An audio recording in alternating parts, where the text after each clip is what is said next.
Viewers, welcome on SVPT coaching classes. तो चलिए आज से हम एनसीईआरटी क्लास 6 की पॉलिटी स्टार्ट करने जा रहे हैं। और मैं आपको बता दूं कि ये आपके लिए कहाँ कहाँ यूज़फुल होने वाली है। तो यदि आप आईएएस या फिर किसी भी प्रकार की स्टेट लेवल एग्ज़ामिनेशन या अन्य competitive examination, state level examination जैसे बीपीएससी हो गया, एमपीपीएससी, यूपीएससी एक्सेट्रा, और साथ ही यदि आप आर्ट के स्टूडेंट हैं या फिर आप पॉलिटी जानने के इच्छुक हैं तो आप सबके लिए ये वीडियो बहुत ही ज़्यादा हेल्पफुल होने वाली है।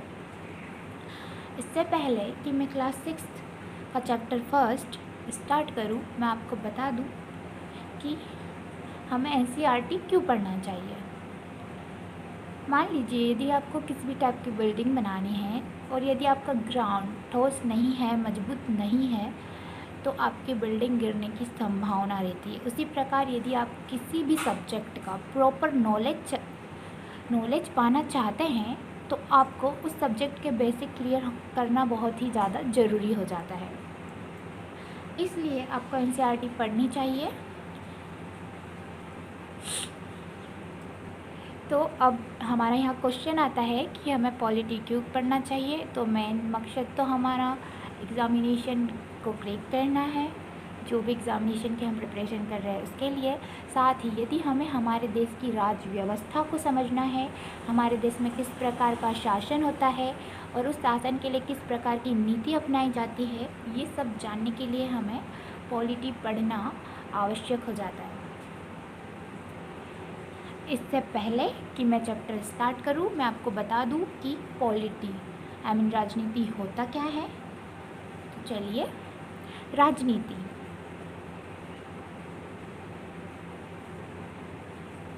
आप सबको पता है, राजनीति दो शब्दों से मिलकर बना हुआ है।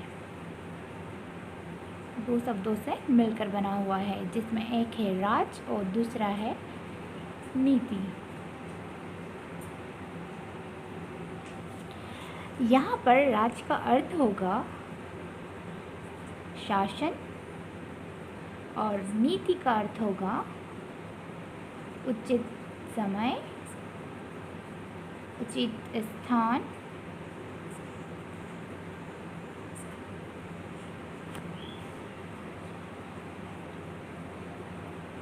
पर उचित कार्य करने की कला। नीति का अर्थ होता है उचित समय, उचित स्थान पर उचित कार्य करने की कला। तो अब हम इसकी एक प्रॉपर डेफिनेशन बनाएंगे। तो यहाँ पे हमारी राजनीति की डेफिनेशन हो जाती है, राजनीति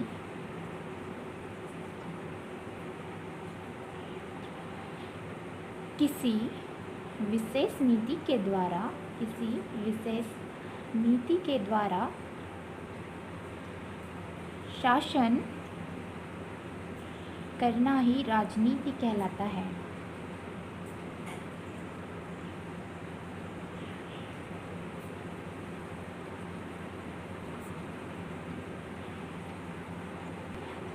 चलिए अब हम हमारा चैप्टर 1 क्लास 6 का जो है विविधता की समझ स्टार्ट करते हैं।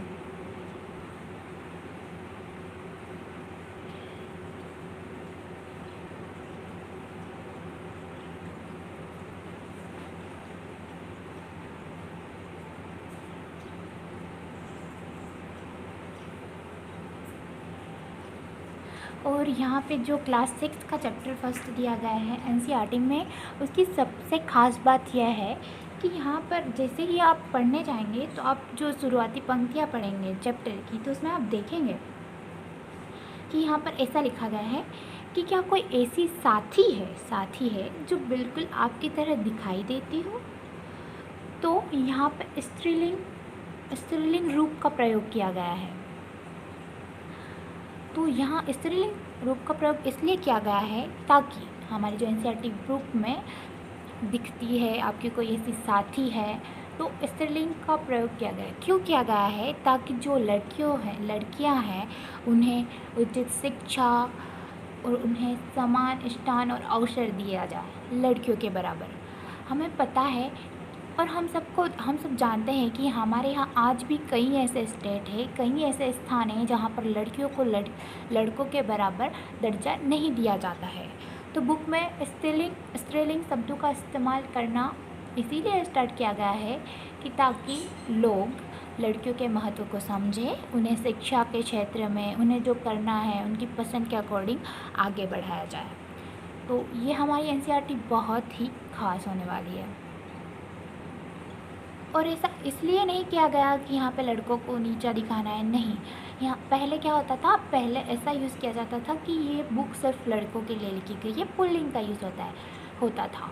यहाँ पर दोनों समान है, दोनों को समानता दिलाने के लिए यहाँ पर स्त्रीलिंग शब्दों का इस्तेमाल किया गया है हमारी एनसीईआरटी में। तो चलिए अब हम हमारा चैप्टर स्टार्ट करते हैं।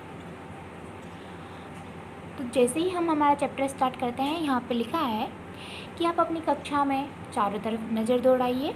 क्या कोई ऐसी साथी है जो बिल्कुल आपकी तरह दिखती है?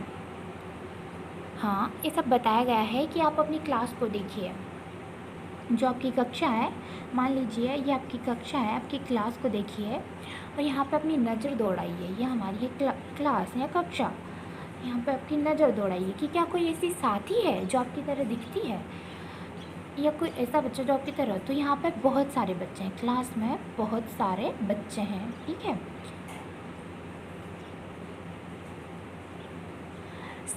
जनरली सामान्यतः देखा जाए तो कोई भी एक दूसरे से मैच नहीं करने वाला है। पर क्या होता है कि यहाँ पे कोई सिख है, कोई हिंदू है, कोई मुस्लिम है, कोई ईसाई है, ठीक है। और इन सब के त्यौहार जो है सबके अलग अलग है। जैसे हिंदू मनाते हैं होली, दिवाली, मुस्लिम मनाते हैं ईद, और जो हमारे ईसाई रहते हैं वो क्रिसमस, सिख रहते हैं वो लोहरी, जो हमारे सिख भाई बहन हैं वो लोहरी मनाते हैं। सबकी भाषाएं भी अलग होती है, कोई हिंदी में बात करता है, कोई कन्नड़, कोई तमिल। तो यहाँ पे बताया गया है कि हमारा जो भारत देश है वो अनेक विविधताओं वाला देश है, अनेक विविधताओं वाला देश है। इससे पहले कि मैं चैप्टर स्टार्ट करूँ, मैं आपको बता दूँ, क्योंकि हमारा चैप्टर स्टार्ट तो हो ही चुका है, लेकिन फिर भी आपको ये जानना ज़रूरी हो जाता है कि विविधता और असमानता,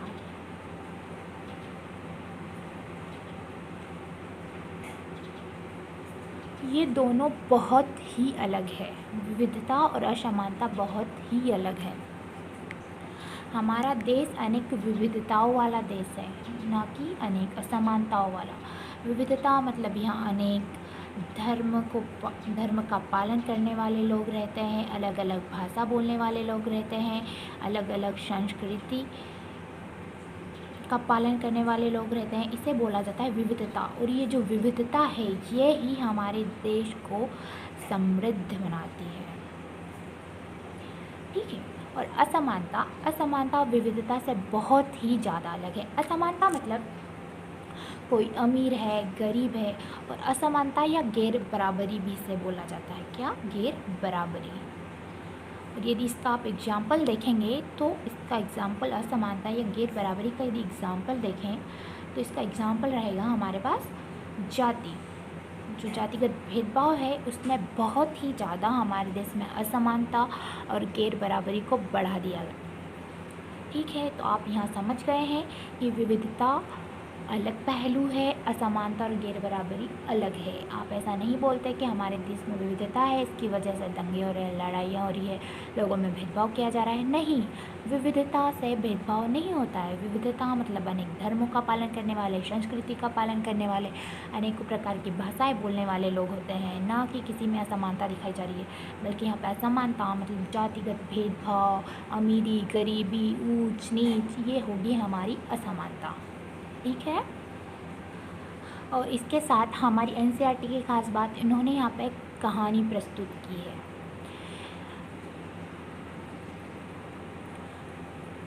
तो चलिए अब हम ये कहानी स्टार्ट करने जा रहे हैं। यहाँ पे जो साइकिल पे एक इंसान है, वो रोड पे मतलब सड़क से गुजरते हैं तो वो देखते हैं कि एक फटे पुराने कपड़े पहनकर छोटा सा लड़का जो भीड़ भाड़ वाली सड़क पर अखबार बेचता है, और वह गुजराती, अंग्रेजी, हिंदी सभी प्रकार के अखबार को अपने हाथ में लेते हुए उसकी जो हेडलाइंस होती है, जो सुर्खियाँ होती है, वह मिले जुले शब्दों में चिल्लाकर सुनाता रहता है। और फिर वो बोलते हैं कि इस बार मतलब वो ऐसा डेली देखते हैं, पर इस बार क्या होता है, वो पटरी के सहारे रुका। इस बार वो देखते हैं कि वो जो पट्टी के सहारे रुका, मतलब जो अखबार बेच रहा है वो। और फिर मैंने मतलब जो साइकिल पर बैठे हैं, जो कहानी बता रहे हैं, उन्होंने क्या बोला कि मुझे एक अखबार चाहिए, मुझे एक अखबार चाहिए। तो जो बच्चा था, जो समाचार पत्र बेच रहा था, उसका मुंह खुला का खुला रह गया। पता है क्यों?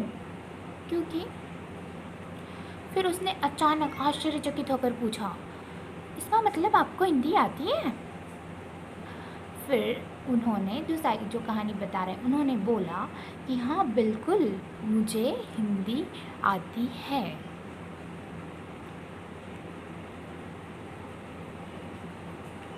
और फिर वो लड़का बोलता है कि पर आप लगते तो ऐसे नहीं हैं कि आपको हिंदी आती होगी। फिर वो बोलते हैं, अधीर होके बोलते हैं, अरे नहीं, मुझे हिंदी आती है और मैं हिंदी लिख भी सकता हूँ।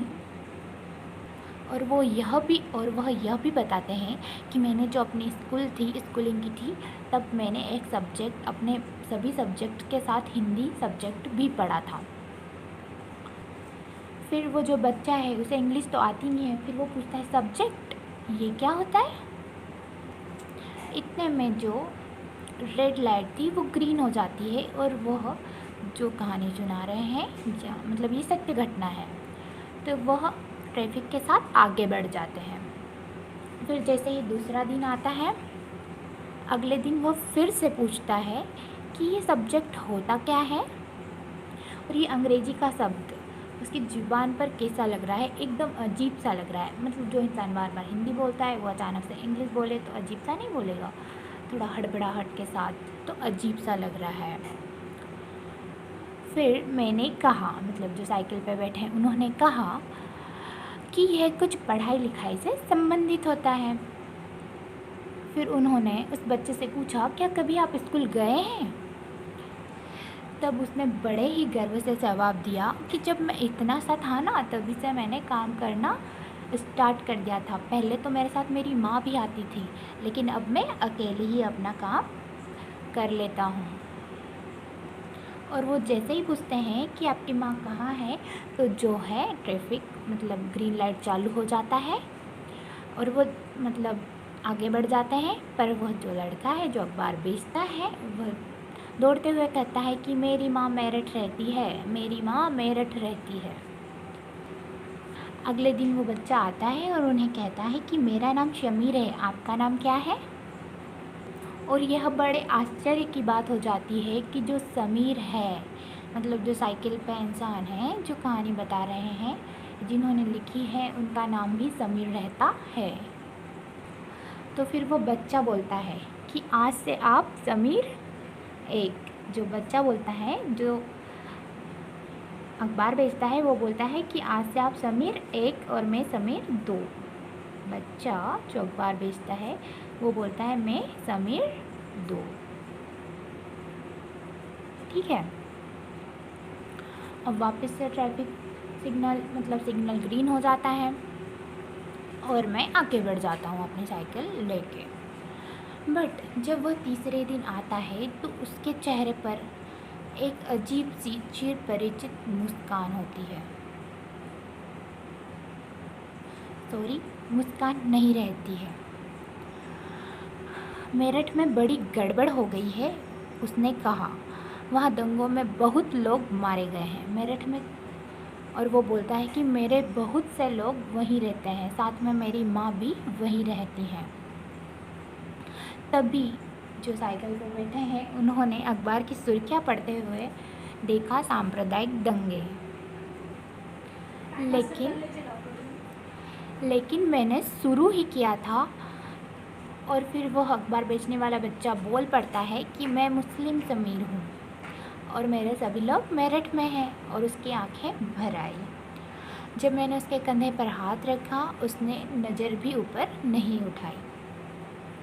अगले दिन वह चौराहे पर नहीं था और ना उसके अगले दिन वह दिखा और ना आगे फिर कभी। अंग्रेजी या हिंदी का मतलब जो भाषाई भेदभाव है, कोई भी अखबार मुझे नहीं बता सकता कि मेरा जो समीर 2 है, मतलब वह बच्चा जो अखबार बेचता है, वह कहाँ है। तो आप देखेंगे कि जहाँ समीर 1 को अंग्रेजी अच्छे से आती है, वही समीर 2 हिंदी बोलता है। हालांकि दोनों की भाषाएं अलग हैं और दोनों के धर्म अलग हैं। जहाँ समीर 1 हिंदू है, हाँ, तो जहाँ समीर 1 हिंदू है, वहीं समीर 2 मुस्लिम है। जहाँ समीर 1 को अंग्रेजी अच्छे से आती है, समीर 1 को अंग्रेजी अच्छे से आती है, वहीं समीर 2 को हिंदी अच्छे से आती है। तो दोनों में देखा जाए तो जातिगत भेदभाव भी है, भाषाई भेदभाव भी है, फिर भी उन दोनों में दोस्ती होती है क्योंकि वह दोस्ती करना चाहते हैं। यदि कोई दोस्ती करना चाहे तो कोई भी असमानता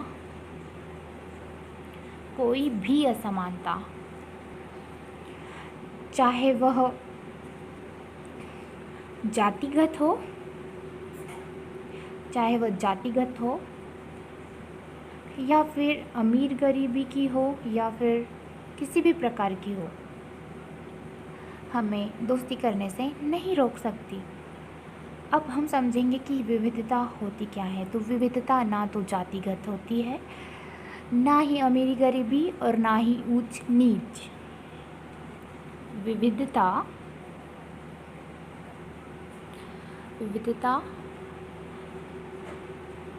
के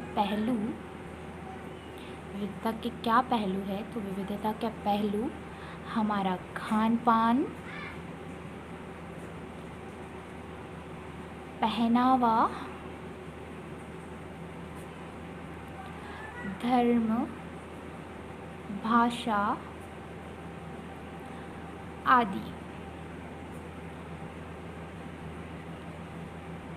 आदि में भिन्नता ही